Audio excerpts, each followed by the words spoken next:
Namichi ilaalaa jirtan kun biskileetii yaabbachuu, nyaata bilcheessuu dukkana keessatti arguu danda'a. Amantanis amanuu baattanis dhugaadha. Namichi kun dhugumatti parsantii 100 qaroo dhabeessa. Qaroo dhabeessa waan ta'eef karaa gurra isaatiin addunyaa tana ilaaluuf mala baafate. Inni eenyu? Namni gurra isaatiin akkamitti ilaala? Egaa hordoftoota keenya jaallatamoo fi kabajamoo, kun Muraad Moo Productionidha. Mallattoo subscribe kun maamila keenya ta'uu hin irraanfatina. Ani Daani'el jedhama. Addunyaa kanarra jiraachuuf ija na hin barbaachisu jedha. Daani'el ji'a 13 yommuu ta'u filannoon dhiyaateef.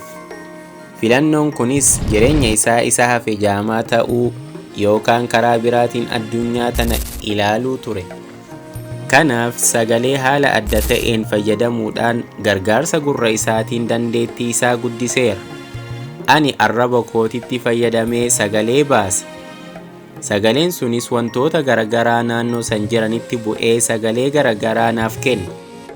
Odeeffannoo kanaan fayyadameeti kan ani socho'uu danda'u. Mala simbirrootni halkanii fi dooniiwwan bishaan jala deeman itti fayyadamanidha.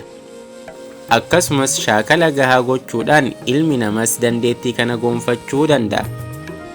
Daani'el sagalee afaan isaa keessaa muraasa bahan qofatti fayyadamuun wantoota naannoo isaa jiran maal akka ta'an hubachuu danda'a. Hammam isa irraa fagaatanis, wantoota garagaraa irraa hojjetamanis, halkan dukkanaa'aa keessa ta'ullee haala hundaa keessatti kana gochuu ni danda'a. Namoonni arguuf ifatti fayyadamu. Ifa calaqqisu kan fuula lafa irraa gara ija isaanitti deebi'ee seenuun fayyadamu. Anis waanuma kanaan wal fakkaatu raawwadha. Garuu ifa osoo hin taane sagalee fayyadama. Galata gurra isaatiif Daani'el jireenya bilisummaa jiraachuu danda'a. Nyaata bilcheeffachuu, miilaan deemuu, biskileetii oofuu ni danda'a.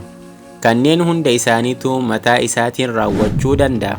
Umriin koo waggaa 56. Gargaarsa namootaa wantoota muraasa qofaaf na barbaachisa. Murtoo mataa koo nan murteessa. Jireenya mataa koo jiraadha. Namoonni ijaan arguu hin dandeenye kan biroo sababni isaan daangeffamuu qabaniif natti hin mul'atu jedha. Kanaafidha Daani'el mana barumsaa bu'aa irraa hin arganne kan namoota qaroo dhabeessa ta'an qofa osoo hin taane daa'imman ootizimii qabanillee dabalatee tooftaalee inni itti fayyadamu barachuu danda'an bu'uureessuuf kan murteesse. Bara 2018 irraa eegalee Daani'el irraa barachaa ture. Gara alaa bahee deemuu akka danda'uuf na gargaareera. Barattuu isaa takkaan Daani'eliin maal jechuu barbaadda jedhamtee wayita gaafatamtu deebiin ishii kana ture.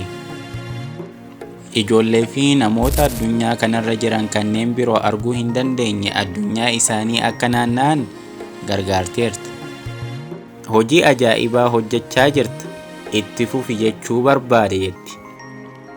Daani'el nama kakaasa. Ija malee jiraachuu waan danda'uuf osoo hin taane barsiisaa beekumsa isaa ummataaf qoodu waan ta'eef isarraa wanti barannu keessaa inni tokko wantoota haarawaa addunyaa irratti hin dhagahamin, hin argamin akka kalaqnu akkasumas yaadnu hamilee nuuf ta'a. Hordoftoota keenya jaallatamoo fi kabajamoo kan isin waliin ture an Muraad Muhammad. Yeroo keessan irraa waan nu laattaniif guddaa galatooma.